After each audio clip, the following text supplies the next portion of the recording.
You're listening to Kicking It with the Koves. Do you have a problem with it? No, Sensei! I mean, no, Dad. No, Dad. Hey guys, we are back, kicking it with the Koves. I'm Jesse. I'm sitting across from my sister Rachel, my dad Martin, aka John Kreese, and Dad.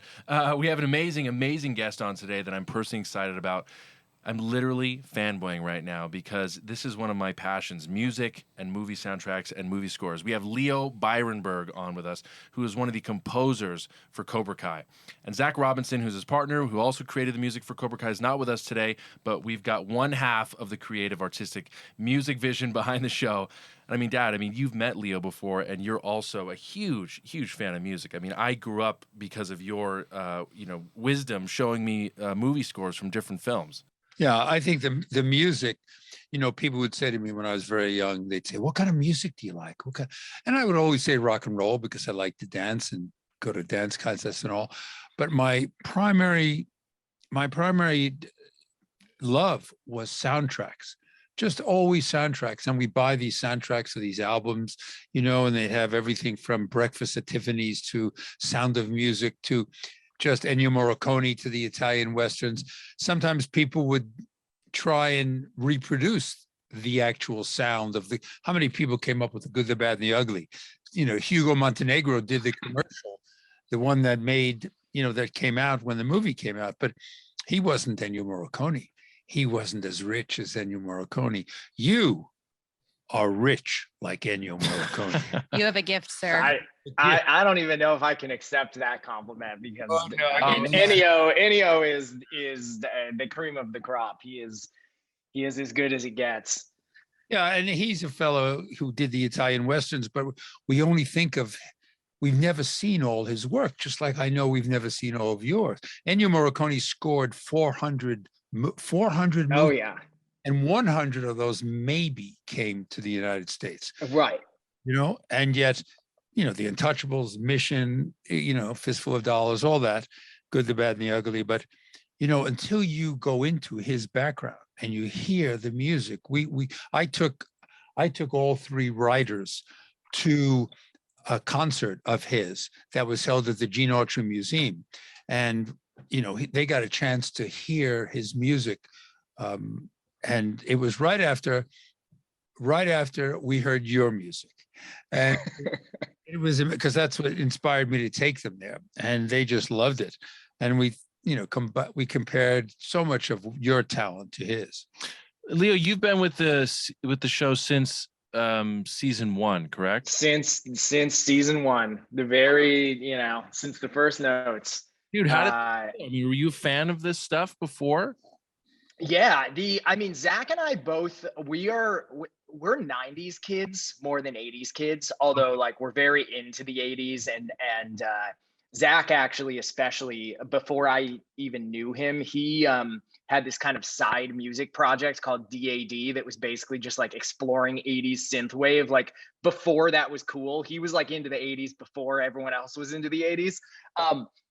So for us, we were fans of Karate Kid, but we never saw it in theaters. Instead, it was that movie that is perpetually on when you are at a sleepover and you turn on some cable channel and Karate Kid is playing, somewhere. So you've seen it 1,000 times, always starting from a different spot. And so it's just one of those movies that's in the cultural fabric. But we didn't, to be honest, we didn't really know what we were going to get in,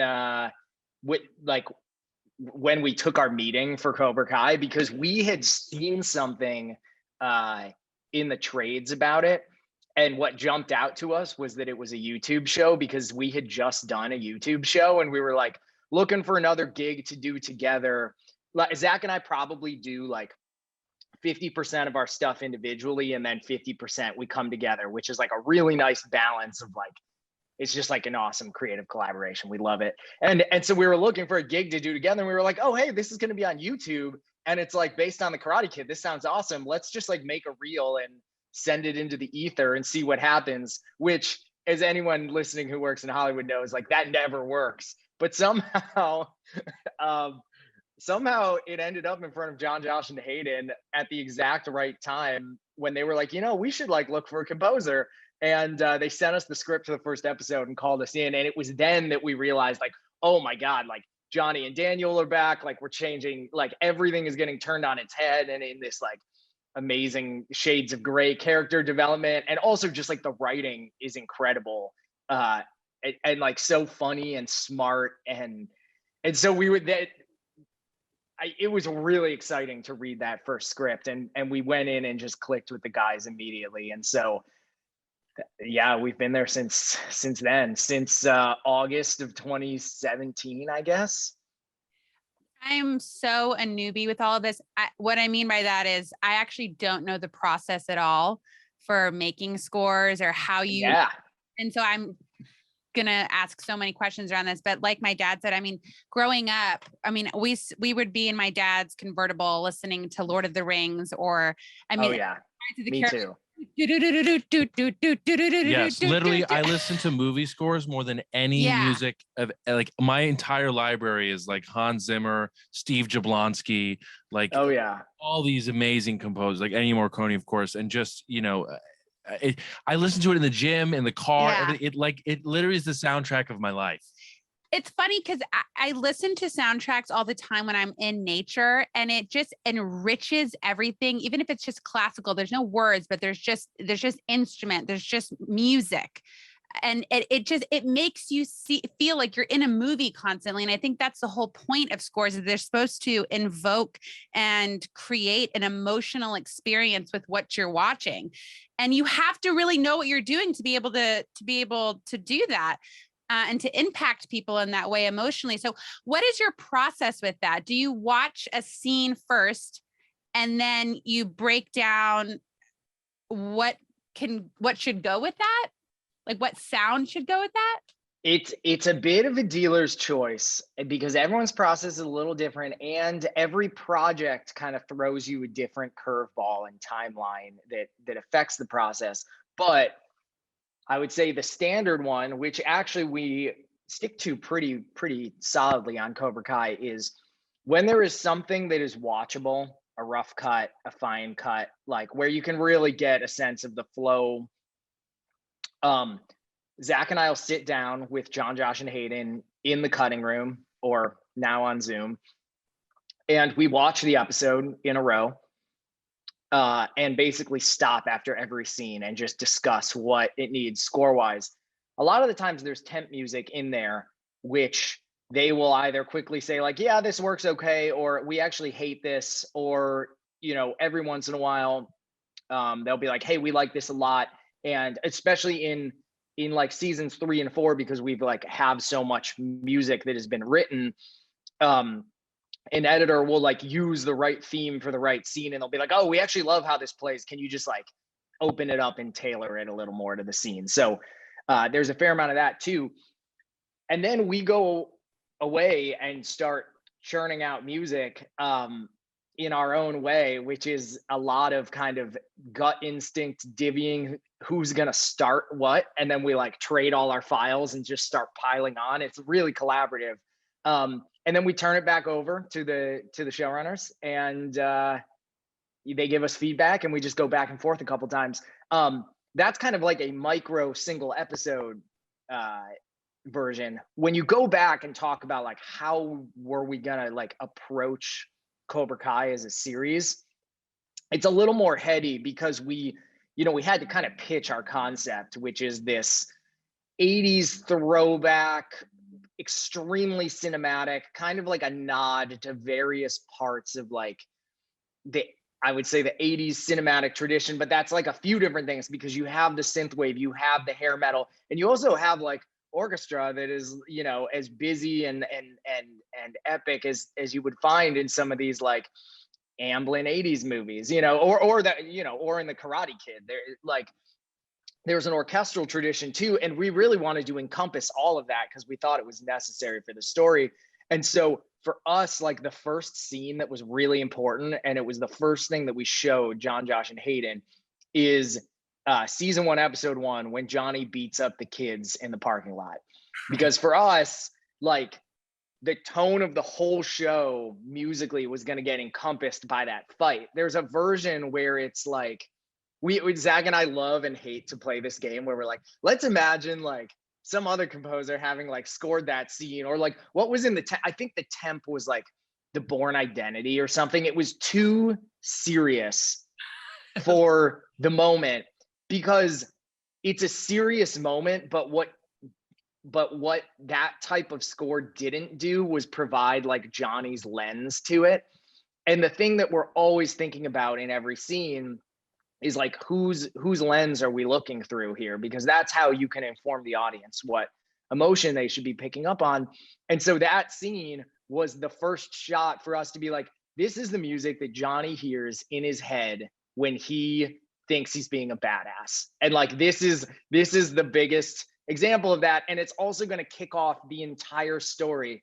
So we wrote this piece, it's called Strike First. Now it gets used as the end credits in the show. So I'm sure everyone is super familiar with it.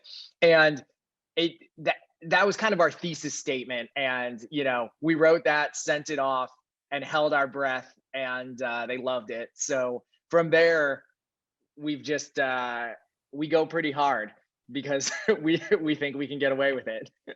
I think that's so interesting that you ask yourself, what do I want the audience to feel? I love that. 100%.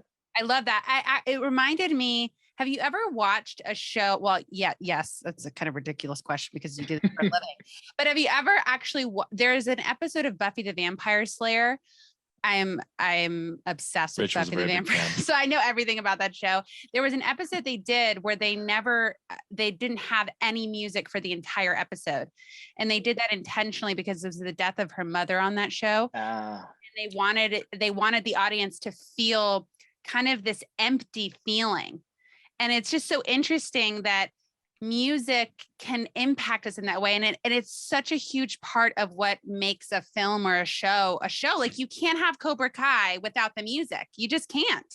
Right. We like to think so.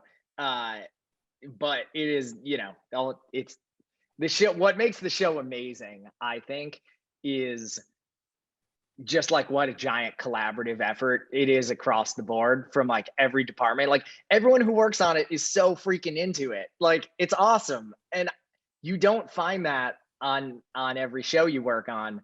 And I think it just really makes something special with Cobra Kai. And I think part of that is because, you know, transitioning from like YouTube show to Netflix show, and like kind of being the underdog, like there's an underdog mentality, even though it's this gigantic franchise and now show. But I don't know, it gives everyone like the right amount of gel. I love it. They forget that, you know, or don't even know that the show was on YouTube. It started, people still didn't. We were in season 2 and my dad would be like, hey, have you heard, you know, someone like, you heard of Cobra Kai? Like, no, what's Cobra Kai? Like, and you remember, like, people yeah it was hilarious and the show was incredible. What had to do with, you know, there was a limited amount of publicity by YouTube. Right. 20 million views versus 200 million views. Right. So they weren't, and original programming was not their forte. So, not at all. in fact, in the second year, they just struck all original programming, period. And we thought, well, what's going to happen to us? And then Netflix dropped in. And, you know, it just was a different venue. But I talked to the writers about this all the time, and they said they were left alone by YouTube to create. So the first 2 episodes, they were left alone without too many notes to create what you do. And they wrote the words, you write the music, and knock on wood, you have the palette to write this music without too much interference, because you've proven yourself, you know? Yeah. I mean, we do. John, Josh, and Hayden give Zach and I an insane amount of just carte blanche to really try whatever we want. And what's amazing is there are no studio notes. Like, we've never gotten a note from up on high. And it's true. YouTube really did give them so much leeway, and the show would not be the show without that. So like, we all have to thank YouTube for making the show. Like, it's unbelievable. But it's true. This, you know, that business model is not their forte, and they were never going to stick with it. I think, well, in hindsight, it's clear, like, that was never going to work out for them. So it's just kind of an amazing like tale with twists and turns that it went from that incubated the way it was to then go to Netflix. Like, yeah, it's pretty amazing. I count my lucky stars with that, because it's just so fun to have, like, it's fun when everyone knows what it is that you're like working on. You know, I work on a lot of stuff where the audience is a lot narrower, and it's cool to just be able to talk with my friends about something because they all watch it.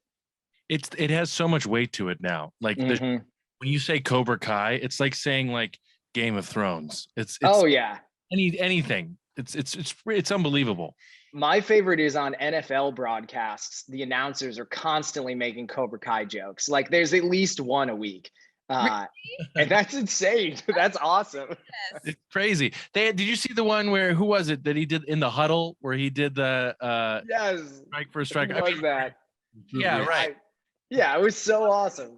Man, the Cobra Kai's out in the world. It's amazing. And you know, one of the things I got to talk about because of having you here, Dad, and Julio, is when we first see in season 1, we see John Kreese at the end of episode 10.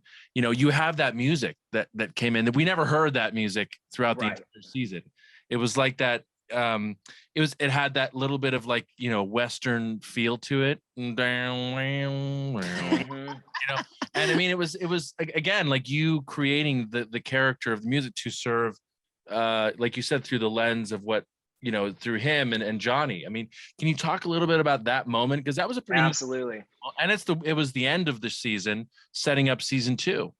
Yeah, huge reveal. You know, the first of many season-ending, like game-changing reveals in this show, and you know, it was that. I think it's important to acknowledge how crazy that season finale is up until Kreese's reveal, because like that, I mean, it's like a 40-minute episode and the whole thing is the karate tournament, and it's just like watching a movie for the first, you know, 38 minutes of it.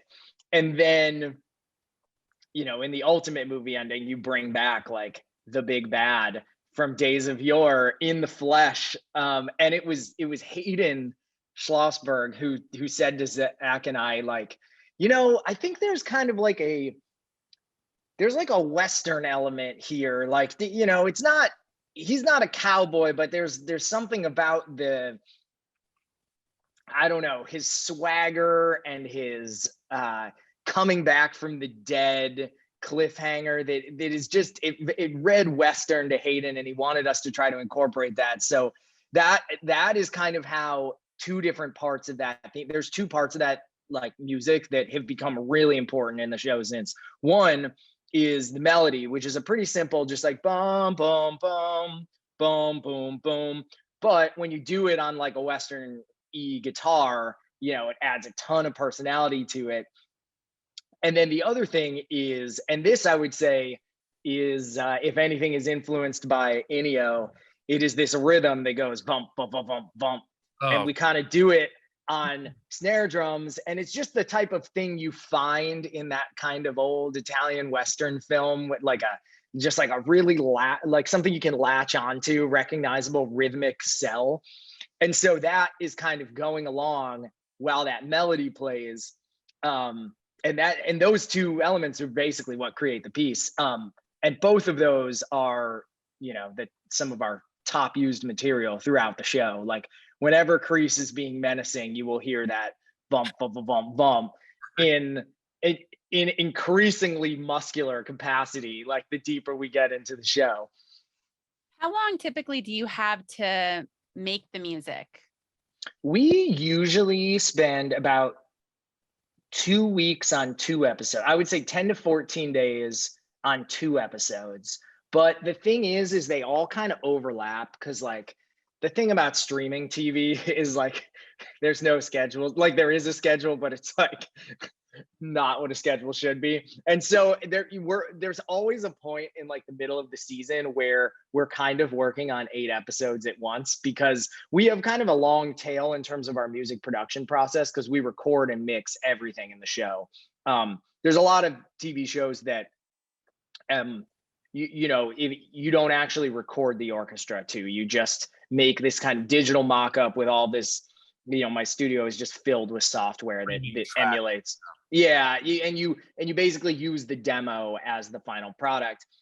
And we're super not into that on Cobra Kai, and John, Josh, and Hayden aren't into that either. So we've all put a premium on the music production, which is awesome, because then, you know, it just, I think it really adds a lot to that you kind of what we were talking about before we started recording about like the cinematic tradition of it.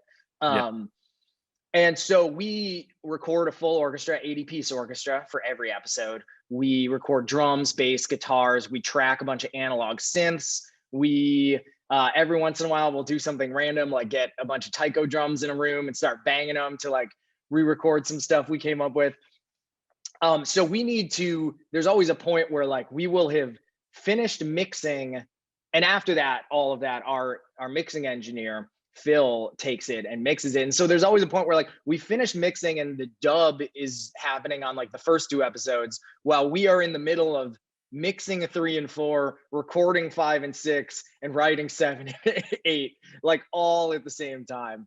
But I think it works out kind of well, that type of schedule on this show, because each season is so much like a movie in a lot of the ways. It's just like an episodic version of a movie. And so I think we like kind of overlapping everything, because then it lets us like weave the musical tapestry together better in terms of like knowing what's going to happen, knowing how we should set up something, because like the score is crazy thematic. And so we're always thinking about like, oh, we got to use this theme here. Let's try something new with this theme here. Like that is part of our primary planning when we get down to work. And I mean, the canvas you have is so big. I mean, it's so huge. And then, like you said, recording with the 80-piece orchestra, which I didn't know you did that for every one. Every episode. Wow. We usually record kind of like 3 at a time, 2 or 3 at a time, and then we always devote an entire separate, like entire session to the finale, because it's always so big. That's amazing. I mean, and speaking of new stuff, I mean, funny enough, like the episode that I was in when I was in season 3, the flashback sequence, with that, like that was a whole different thing, because it was totally different tone. 67. It was a totally different element. And I mean, I know they had that song at the beginning. I forget what it was, Mamma Mia, or the one that they dun, dun, dun. Oh yeah. And I forget what it's called, but yeah. That they had, which was its own element as well, which was, I mean, obviously I have to thank you for that. It was fantastic. That fight was one of our favorite scenes, because it's a little like every once in a while there's kind of like an oddball like extracurricular self-contained thing, and we find ways to make it relate, which I'll talk about right now. But that scene, we were trying specifically to tap into like a very different type of movie score tradition, while still not being like too much of a pastiche. And so like we watched that and I think I was like, you know what this reminds me of, Zach? Like this is like On the Waterfront. Like we got to do something with like that like just like that tone, which is like to me a very different type of harmony and just like tempo and instrumentation. And so that was our sort of On the Waterfront version of Cobra Kai. And what's cool about it is like we use all of those Kreese themes in that. You hear the bump, bump, bump, bump. You hear there's a really cool part, I think, right after the first punch gets landed, I think like On Your Face, where there is like you hear the bum, bum, bum, bum, bum, bum, but it's in French horns, and like the way the harmony is constructed is it's all in fourths, which is like a super 1960s orchestra thing to do. And so it does it more like a fanfare, just like bum, bum, bum, bum, bum, bum, but in the fourths, and it's like almost unrecognizable, but that's still the building block we chose to use there. So stuff like that is really fun for us, just because we have so much material to work with. Those hidden elements that we never get to see. Yeah. It's amazing. On the Waterfront, God, did you think back that far? That's I remember the big fight on the wharf with Terry fighting all those goons from. Oh yeah. That's my favorite actor of all time, obviously. Marlon Brando. Oh yeah. Oh yeah. That was a terrific scene. Terrific. I'm always curious of people's journeys and how they started and how they landed to where they are today. Did you always know that this is something you wanted to do for a living? Yes and no. So I think somewhere I knew, but it took me a while to crack the code of like, that's a thing I can do. When I was a kid, I was just like a Star Wars nerd who used to make movies with my friends, like in kindergarten with our like camcorder and Generation 1 iMovie. You know, like I'm the guy who I was like the first guy in my class to use iMovie, original. Or like filming Legos in like stop motion and like making so like the whole filmmaking process was so exciting to me. I think my favorite thing that I watched was actually a behind the scenes Jurassic Park like special effects like special that they made at some time in the 90s, and it was unbelievable, and I had it on VHS and I would just watch it on repeat. Like there's sometimes doing the movies when you watch the behind the scenes stuff. Oh my God. Honestly, my biggest gripe about the streaming era is we don't have enough behind the scenes content. Like it's like easy to get to. You got 4 hours of behind the scenes stuff. Exactly. On the menu. Yeah. Exactly. And I was a huge Lord of the Rings fan. Like I have a Tolkien tattoo on my arm. So for me, like I watched those extended editions with the like 12 hours of special features per movie, like a million times. That stuff was so interesting to me. It wasn't until I had taken piano lessons when I was a kid and I was not that into it. But I actually did a lot of singing as a kid. And then when it came time for like to decide if you wanted to join band, we had this thing in my grade school where like the band's teacher took everyone into the music room and they had every instrument set up. And you basically like went around. It sounds so barbaric in the times of COVID, but like everyone picked up the instrument and you just like played each one. And to see like which one you liked, and then that got to be your instrument. And I don't really remember this that much, but my mom says that I picked up every instrument and could just like play them all. Like not well, obviously, because I was not trained, but like it didn't matter what they handed me. I was like immediately doing Mary Had a Little Lamb and I could make a sound out of it. So like there was clearly like a natural interest or aptitude there.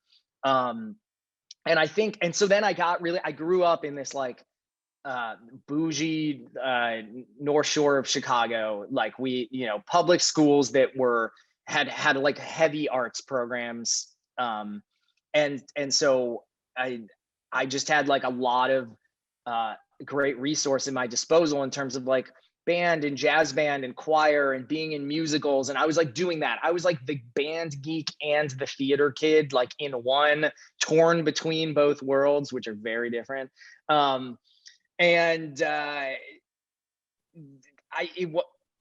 wasn't really until like the end of high school that I realized I didn't actually enjoy playing that much. And it was more fun to boss everyone else around and tell them what to play. And I kind of learned this in jazz bands, like transcribing charts and starting to write charts. So I decided I wanted to study composition. I went to NYU for my undergrad, and NYU is an amazing film school. My roommate or suite mate was a film major right when I moved in, and was immediately asking me to score his movies. And I think this like, it just kind of all clicked where I was like, wait, I love the filmmaking process, but like sort of left that behind.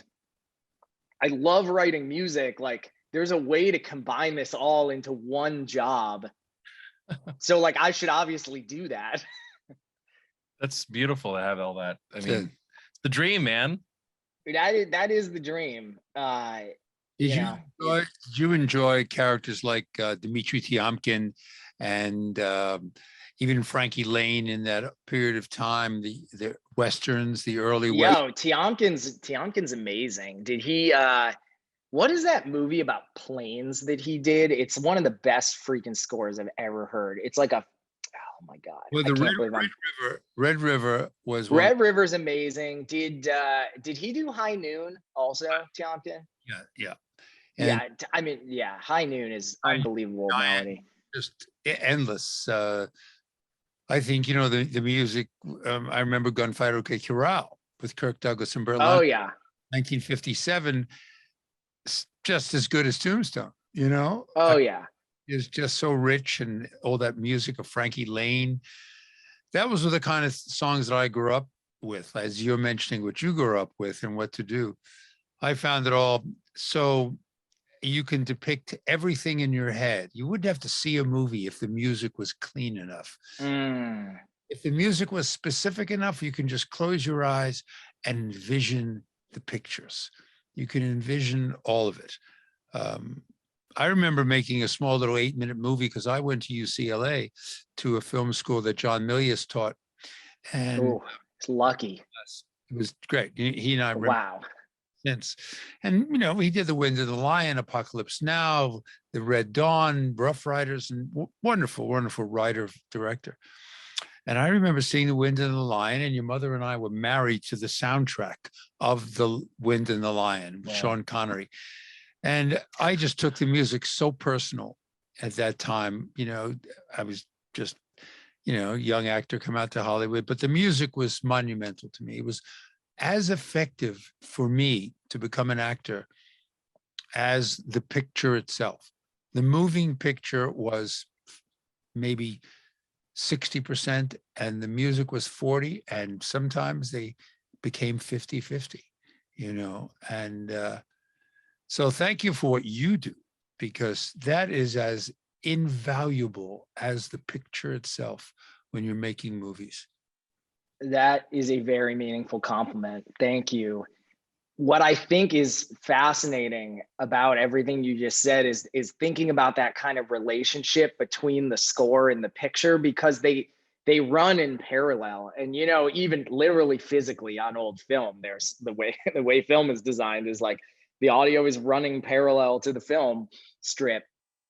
And there is, I think, for a really great score to be created, like everyone just has to trust each other, and the folks behind the camera have to trust that the folks behind the music know what they're doing, and vice versa. And you have to be communicating constantly so that you're not, mixing up your messages and like, communicating the wrong thing. And if you do it right and you have a good relationship, you will create these parallel creations that can't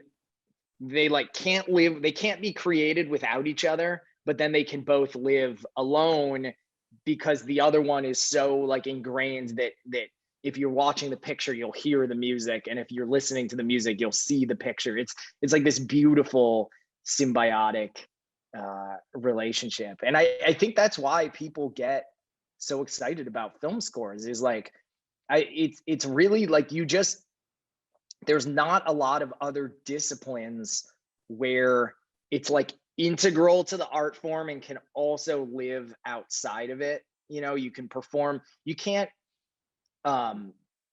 you can't go and perform the costume department of a film like at the Hollywood Bowl. Like there are awesome museum exhibits where you can do this and learn a lot about it. And my friends who work in the costume departments, I think, are like the coolest people to talk to, because like their wealth of knowledge is unbelievable. But it's only with like the score that you can go and like perform it totally separate from the movie and kind of create this own identity, or like listen to it while you're working out. And I don't know, it's really unique. And I think that is why people feel so personally about film scores. I've never heard it said like that before. That's amazing. Like really incredible. I love that you said it's like the art has its own identity.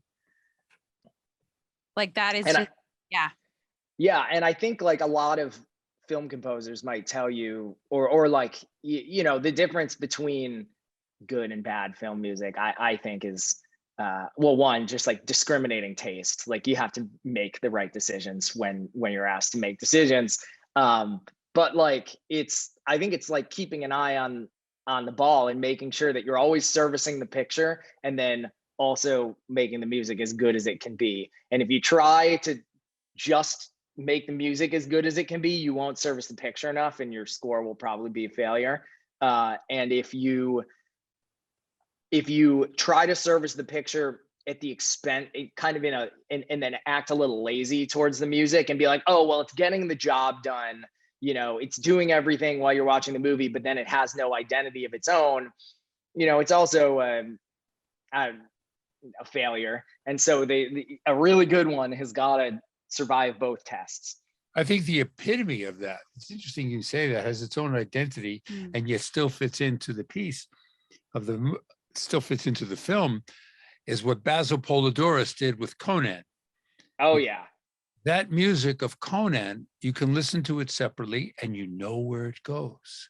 Exactly. With the picture, you know where it goes. Then the picture shuts off and you hear it again and you know where it goes. Yeah.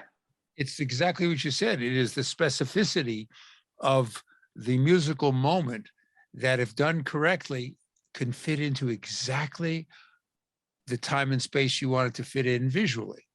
Exactly.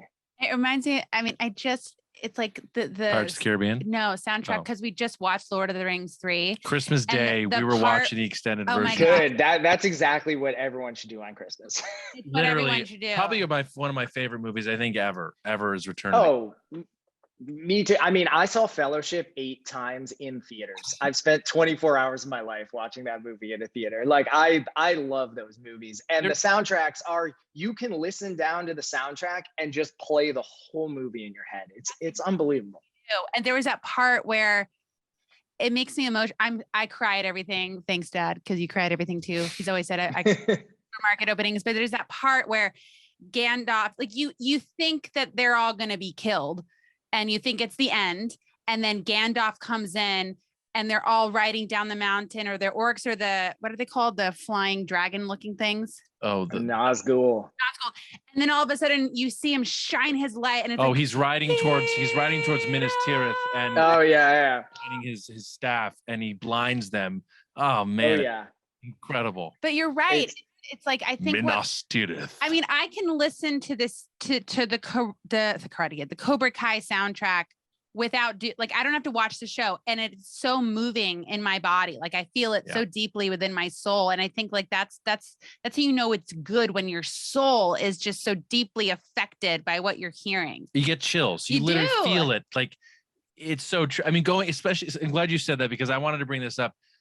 The soundtrack, it's like I'm geeking out. It's like, and I'm related to this man, and I was on the show, and going into season 3, episode 10, the fight in the house. Oh my God! Leading into the fight in the dojo with, with Ralph, Billy, and my dad. Oh yeah. I mean, but that even it for me, the big part of that started when Miguel was pinned up against the wall, and I haven't seen him come really back yet, and I remember seeing it for the first time, and I was like, Jesus, this is violent. Like he's got the blood all over him. He's getting punched in the gut. Oh yeah. And then that music, like slowly, it's in slow motion, and you see Miguel's eyes, and the music is like kind of like building to this moment where he's like going to get his strength back. And I forget what he does. He flips him over him, and like he does a somersault kick or whatever. And that music follows that rhythm of seeing him build his internal strength again. It was mind blowing, That whole episode was just so much fun, top to bottom. I mean, that was our like tour de force episode until you get to the season 4 finale, which is like a whole nother level.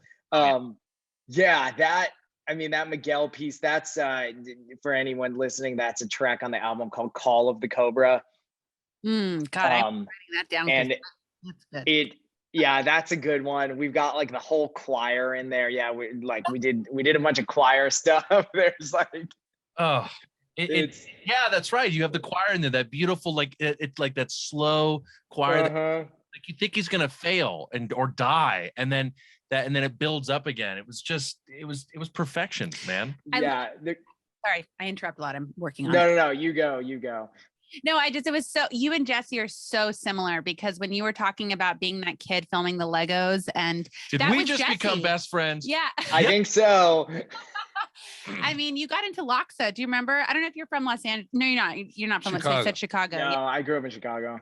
Yeah, but he used to make these films and we would just sit down as a family watching. Same thing. Legos, all this same. He Awesome. Creative mind with music and film. I'm curious because I'm kind of like I'm the passionate psychology person right here. And did you ever feel like an underdog in your career, like until you became confident with what you're doing now? Like, did you always have this sense of confidence with your music and the product you were creating, or did it take time? Oh, there's no sense of confidence. This is imposter syndrome, like from the top all the way to the bottom. I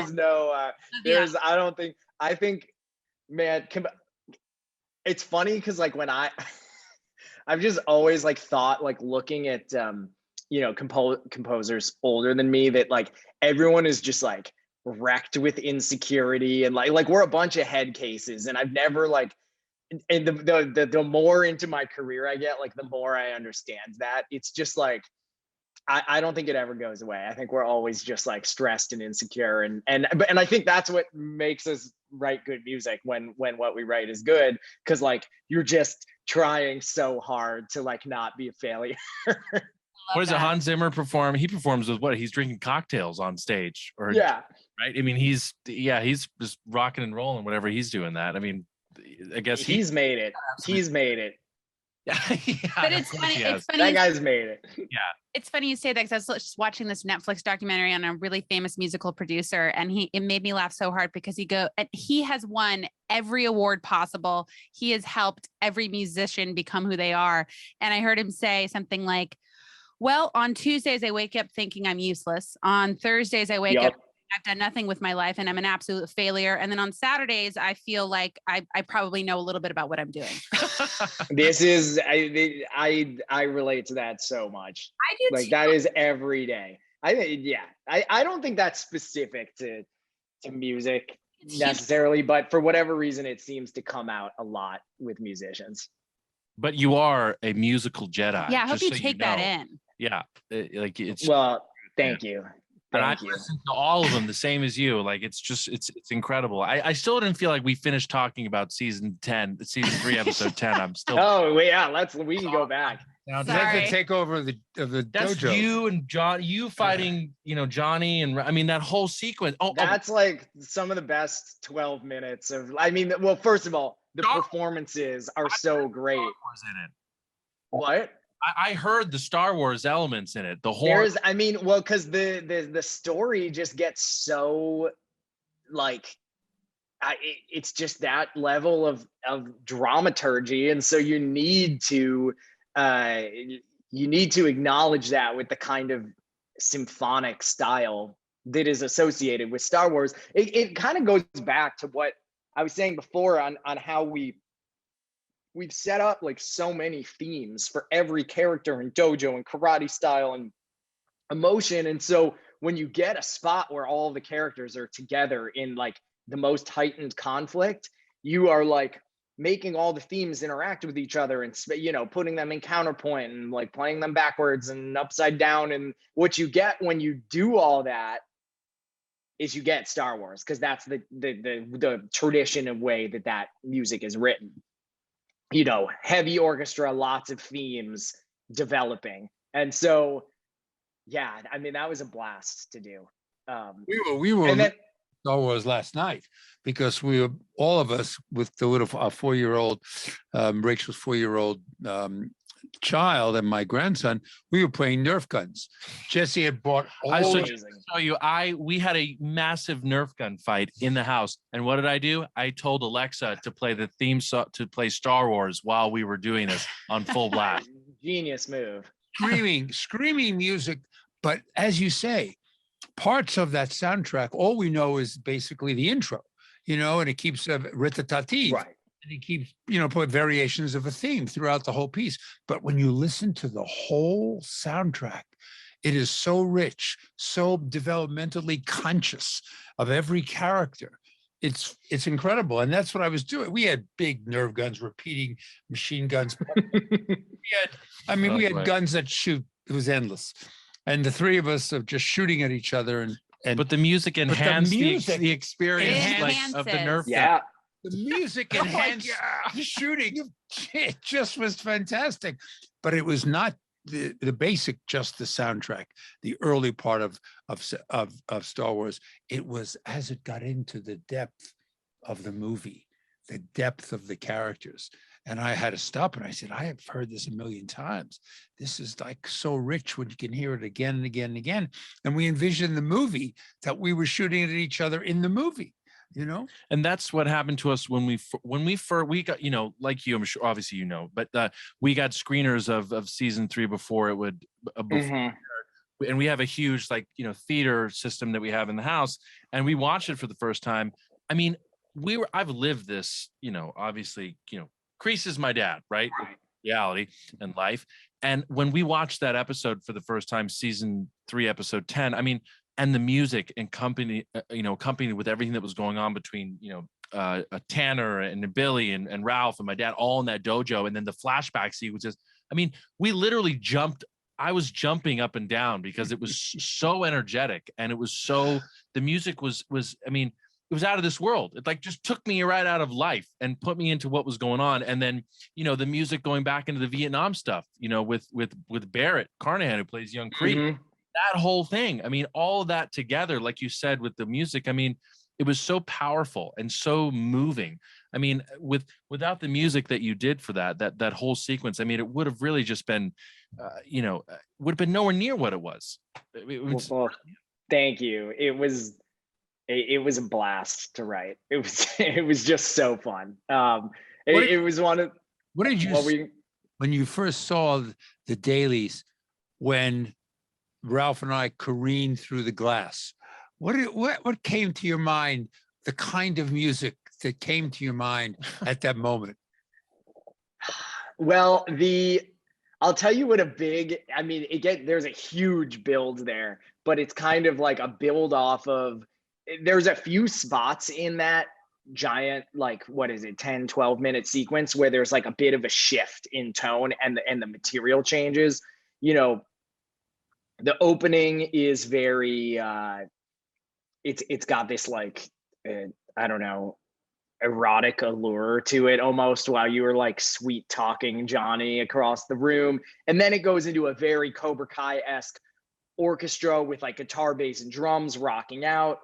And then it goes into this much more dramatic, you know, Tanner and Billy scene. And then there's some flashback stuff. And one of the big shifts in the scene that comes out of nowhere is like, during all of that, you've kind of forgotten that Daniel exists as a character, and like probably drove to his house and like discovered all the mayhem that happened there.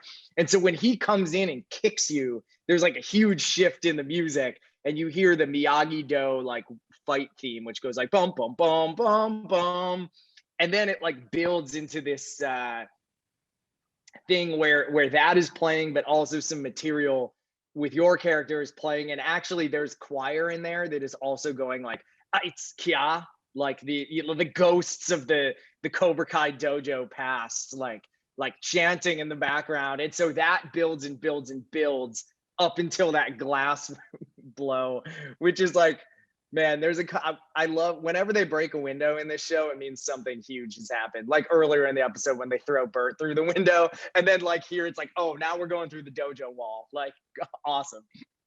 God, all those elements to think of all that stuff for that moment. Totally. And it works. I mean, it works. It's like, and I know exactly what you're talking about. They're fighting, and you, like you said, you've forgotten about Ralph. Yeah.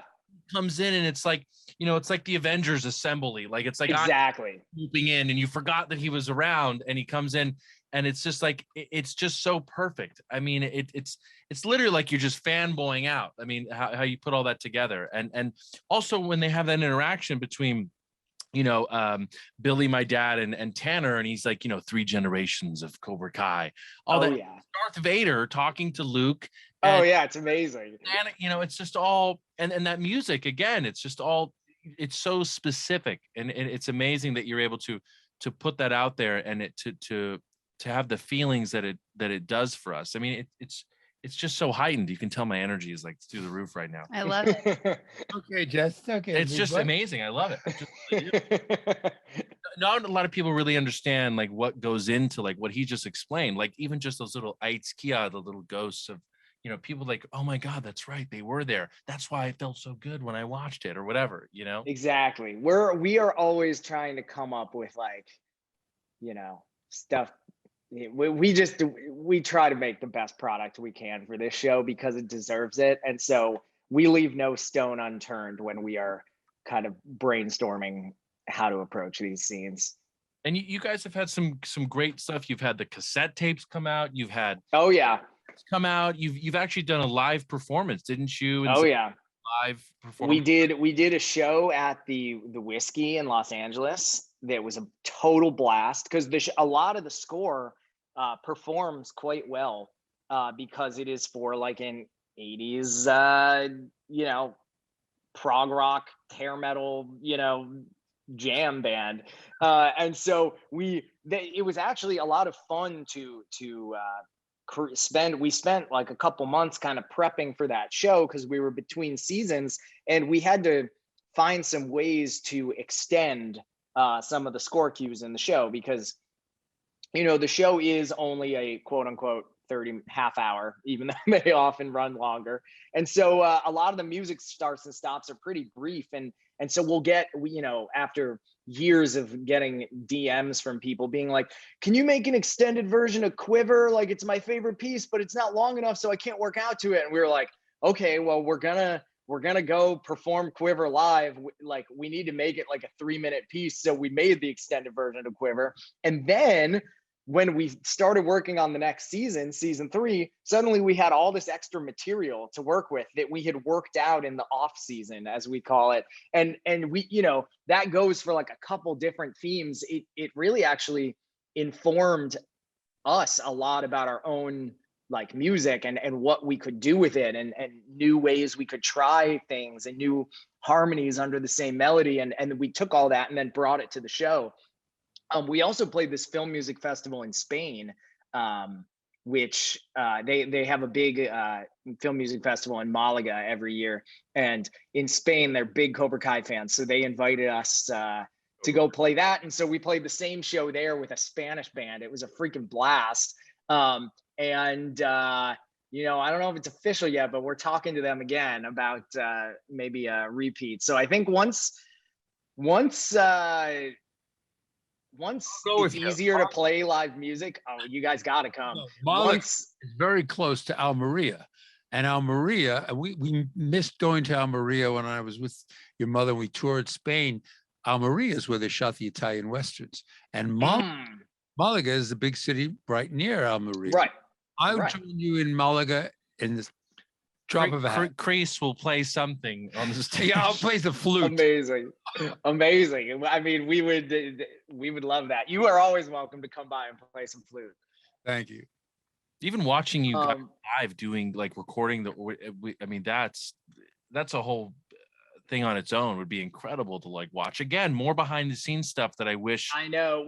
Every season we try to like remember like, oh God, we should film some of this while we're doing it, but we're always so focused we always forget. We need honestly like an intern to follow us around with a camera to make sure it gets made. Oh, you should. I mean, people would love that. And I wanted to ask before I forget, you know, obviously people have seen season 4 now. I mean, they're of course they have probably seen it 10 times by now. Do you find two things? Obviously Terry Silver was a big part of season 4, bringing that in and with, one, does he have his own theme? And then also, do you find the music of season 4 was it different or challenging in different ways? Yeah. Totally. Terry Silver, what a legend, man. Talk about just like dusting off the cobwebs and like coming out with an incredible performance. He really, I don't know. He crushed it this season. Music wise, in Karate Kid 3, he is associated with this kind of like Vivaldi-esque classical. It's like the 80s rich man villain who listens to classical music while he like destroys the world stereotype. And so we had to like acknowledge that. But obviously this Terry is very different from that Terry. Like every character who has been retconned by Cobra Kai into like a beautiful tapestry of humanity, we knew we had to evolve his sound from that. And so there are elements that kind of lean into that classical style, especially early in the season. But we kind of have a new theme for Terry. The first time you hear it before, but the first time it's in its whole glory, I want to say it's episode 3 when he finally enters the dojo and takes his shoes off and gets on the mat. When he's practicing in front of that one, right? Exactly. And I think it's like night, and it's kind of, I mean, the scene is so freaking awesome. And so we have this theme that comes in there, and that sort of, again, another like nod to various traditions of 80s filmmaking. We kind of wanted to take this idea of like Terry Silver as kind of the caricature 80s rich guy supervillain, and like what the more nuanced version of that is. So there's a lot of like synth sounds in there that you would almost hear in like a Michael Mann movie kind of thing. Like it's like this all like dark and stormy thing, but then the harmony is a little more functional. Like the chords are a little classical in a lot of ways. And so kind of mashing up those two things is how we came up with our Terry Silver stuff. And there's just some great, we really lean into that on like, there's this amazing scene later in the season when I want to say it's episode 8 when the Martin, when you and him and Billy all end up at the old dojo and face off. But before that, there's this ridiculous scene where Terry calls Johnny and he's like sitting in front of a fish tank. Like it might as well be like a piranha tank, you know, like the ultimate like 80s villain, like a Bond villain. And so I guess we kind of scored him like a Bond villain a little bit was our vibe. But the season overall has some of Zach and I's favorite score so far, especially in terms of like the tournament. The last 2 episodes are devoted to the tournament. It's basically just a movie you're watching down, and it's wall-to-wall music. I don't think there's a single second in either episode that does not have score in it. What was that? The promo is so intense, you know. I mean, it's just amazing. Do you work on the promos also, or they just No, we do not do the promos. Because the promos have your effect. In other words, the promo, Right. They copy you, whoever does the promos, because they're so impactful, you know. Oh yeah. Very impactful, especially this season, because you know some of the verbal cuts of after they vote on karate tournament, and then he says, oh yeah, it's so funny. I think what is important to kind of like acknowledge about this season is, and it really informs the way Zach and I approach the tournament, is like the last time we saw a tournament was the end of season 1, and it was just a very different Cobra Kai universe there. Like all the characters were in different places than they are now. Everyone's story has been like more elevated. The stakes are so much higher. And so we had to, like, how were we going to do this tournament that is different from the tournament that we already saw? And how are we going to properly acknowledge like the stakes of what is happening? And I think like kind of an important distinction, and we discussed this with John, Josh, and Hayden before we started working on it, is like like the tournament's really violent. Like there are some spots where it's like, oh man, this is not fun karate anymore. This is like violent karate. Like these kids are beating the crap out of each other, and all of these like bloodthirsty moms and dads in the audience like can't like love it. And so there's something very meta funny about that. But God, it's like a freaking act. I mean, it's really just like an action movie in there for like 2 full episodes, and it's awesome to watch. And the choreography is amazing, and the cinematography is amazing. The way some of those shots move around the mat, and so all of that just kind of in like, we wanted to make the score obviously still feel like Cobra Kai, but we wanted to take it in a slightly more dangerous direction for some of those fights. And so that's what we were aiming to do. And I think we did it. We're super stoked about how that all turned out. Like it was really fun to do. It was brilliant. I mean, it was brilliant. Well, I know you have to go soon. And obviously, if there's anything else you'd like to say to anyone else listening that's trying to make it in the same business or music, anything like that. Quick. Oh yeah, I mean, my advice to anyone is to just be wildly enthusiastic with everything you do, because I think that enthusiasm is just it just breeds more enthusiasm, and it breeds people wanting to work with you if you are passionate about what you do and excited about what they do. And like,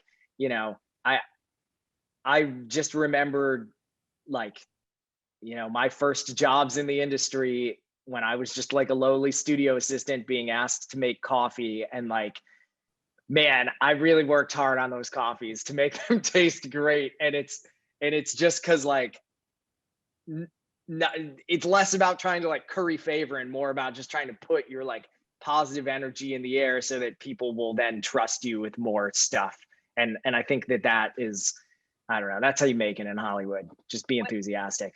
What do you think you would tell yourself as you're making that cup of coffee to help you get through that moment when you're not doing what you want to be doing yet, but this is part of the. Oh, well, if the coffee's good enough, then I might get asked to write some music, like, in an hour or something. Like, you just never, like, you just got to build up all that willpower or that goodwill. Yeah, it's your attitude. I remember I have my ex-husband, he used to be a janitor, and he said that when he was a janitor, he didn't really want to be a janitor, but it was a stepping stone to where he wanted to go. And he said, I was the best damn janitor that anyone's ever seen. It's all about your attitude. It's like, exactly. It's all about your attitude. Like, make it the best damn coffee you've ever made. And then that could create a connection for you to get to where you are today. You never know.